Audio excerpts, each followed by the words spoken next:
Everyone, it's Yvonne here to do What's Cracking reading.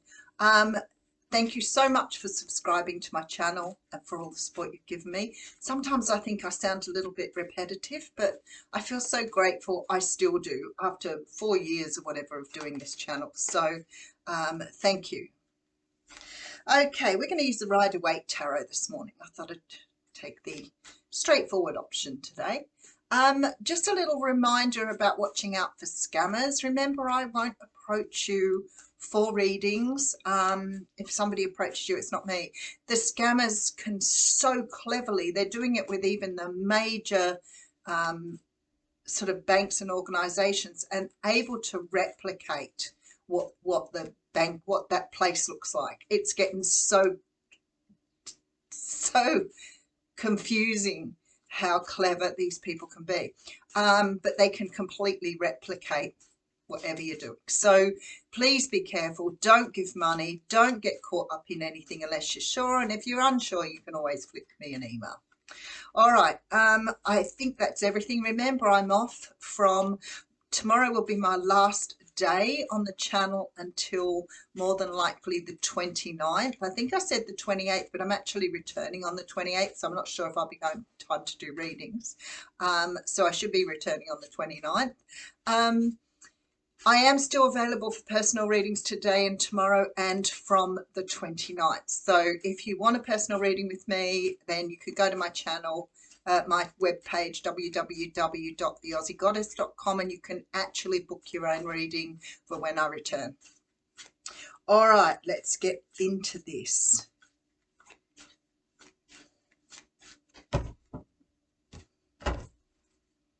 Oh, are we upside down? I've got the whole deck upside down.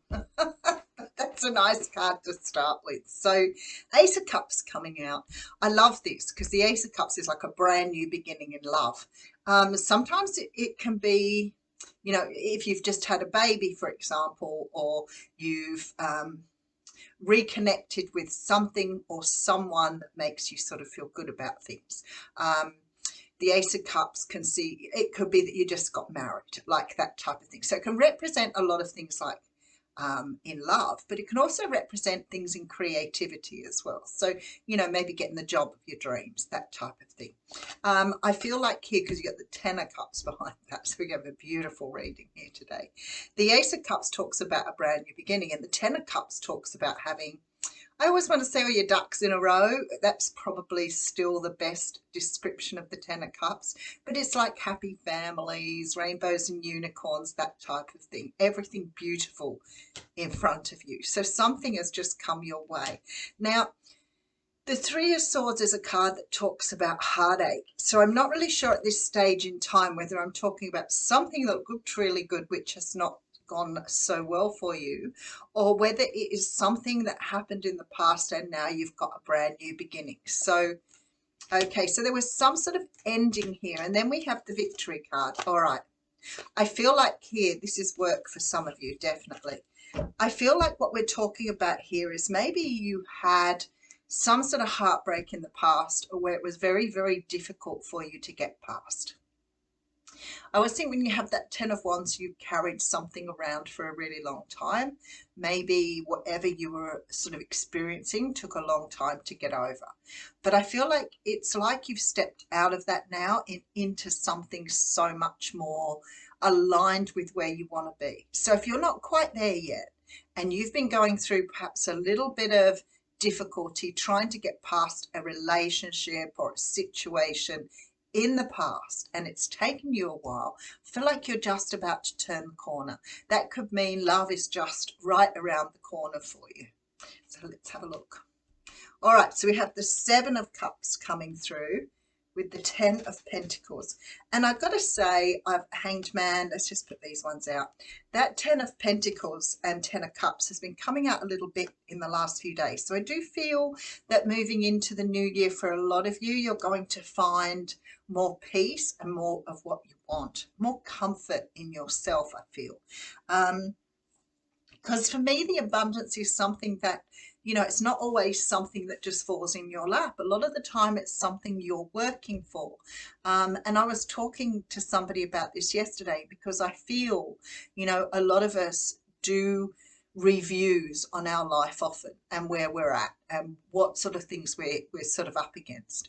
For some people, life is just about getting up in the morning, going to work, coming home, and just sort of living on a day-to-day basis. So we're all very different in what we invest in.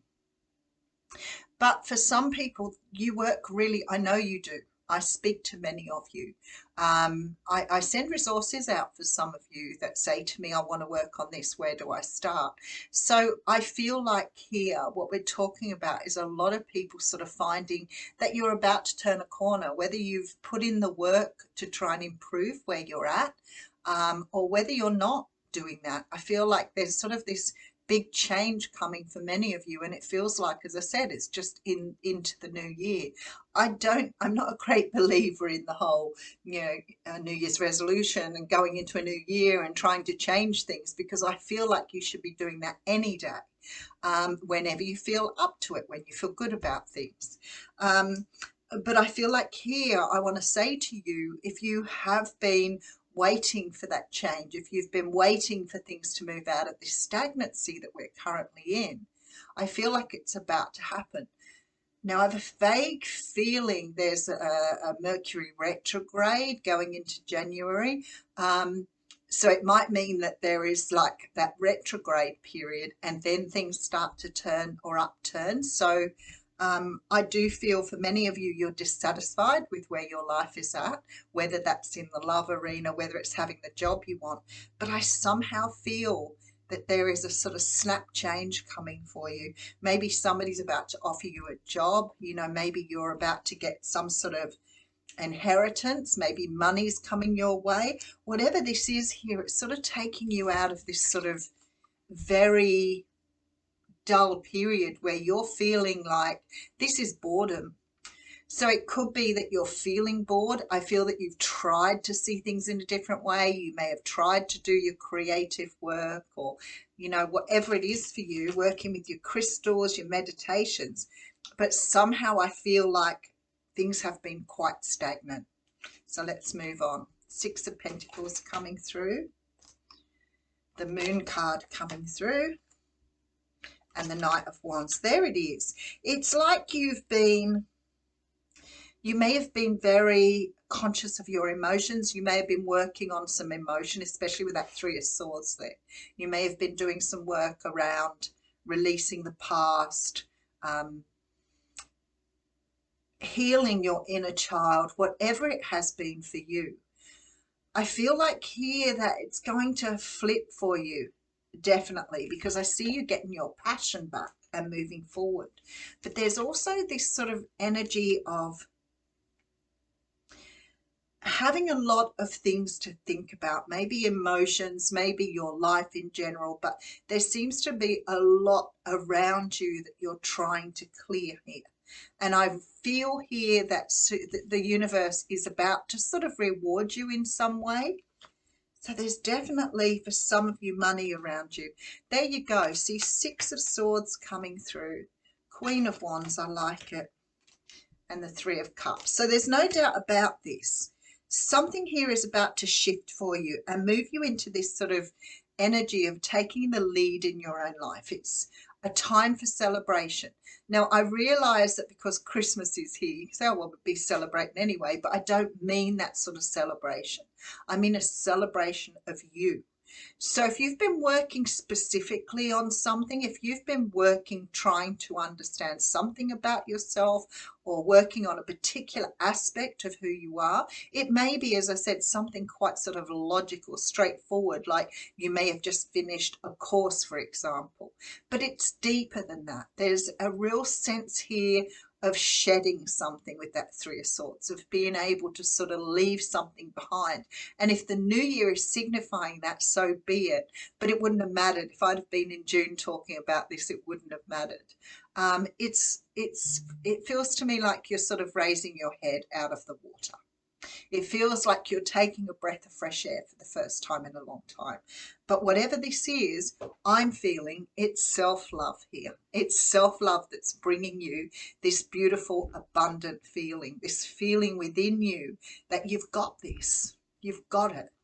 And I feel like here, when I look at this, I feel like you've struggled. you've struggled, and it's time to put the burden down because you have the victory card sitting here. So for me, this whole reading it's like a shedding of a skin. Be interesting if it's the year of the snake. I don't actually know whether it is, but there's a definite feeling of you shedding a skin going into this next period. There's certainly a lot of, I want to say, that sort of releasing old emotion, like letting go of old stuff. It's like clearing out your closet before the new year comes through. And maybe some of you are using that new year for that reason. So we're in 2023, so that's 357, and going into a 7 year. What does a 7 year? The cycle numbers. Let's just have a look at that. 7 year represents insight into one's own motives. Rest and reflection are needed. There's a stronger need than usual to spend time alone. Surprising victories occur. Okay. Inner searching. Okay. And inner searching or psychoanalyzing oneself. Okay. So I feel that there is a need for solitude, but personal growth. So there is something here that you are taking into this 7 year with you. Some sort of change. I just want to have a look at one more thing here.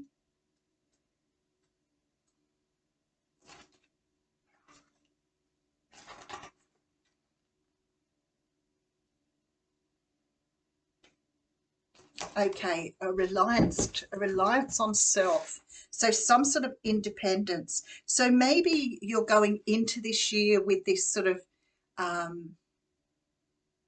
it's sort of like inner knowing that it's time to clear what you've been carrying around with you for such a long time before you move into the new year. Whatever it is, you're coming out on top. That victory card, the 3 of Cups, the 6 of Swords, all tell me that things are going to change. And this Knight of Wands for me is really showing this passion. And look, it's the year for you. You've planted seeds in the past, and it's the year for you to reap the benefits. So if you've been struggling this year, I feel like next year is going to be very, very different. It does appear that you will do a lot more psychoanalyzing. So maybe instead of, just harboring feelings or sort of staying within yourself, you're opening yourself up to something so much more next year. And I feel like for some of you, that would be dreams coming true. Maybe it will be for some of you having new love coming in, but it certainly feels to me like there is an energy of renewal is what I'm looking for. Oh, and there it is. All right, look at this. The Serpent. Don't you love it when a plan comes together? All right. The Serpent is the life force of Mother Earth. The coiled serpent of the Kundalini brings passion, healing, and renewal. She offers us the fruit of the tree of knowledge in the Garden of Eden and reminds us to shed the past the way she sheds her tired old skin. Serpent comes to offer you the forbidden fruit that will set your passion and creativity free. The serpent power of the Kundalini is stirring within your chakras, gently asking you to embrace its mystery. Shed the old skin that you have been so attached to and welcome the vulnerable pink underbelly that will bring you a fresh experience of your life. Your passion and sexuality are awakening, and this can be scary. Trust the wisdom of Serpent to transform your sensual energies into beautiful, original manifestation. So I feel that this is what you're getting ready for. So whatever it is, it's coming through in the reading now. I feel like you would have done that anyway in a new year, but I feel that because this is the year number 7, something is very significant about you leaving the past behind, leaving your past life behind, leaving your past energies behind, your past emotions. So whatever you take into this new period, make sure it's right for you. Make sure that you're taking with you the things that you want to have. That might be that you are focusing on forgiveness, letting go of guilt and shame, whatever it is, You need to approach this new period with a brand new energy. And I feel that you're finding the passion for that. All right, I'll leave you with that. Thank you.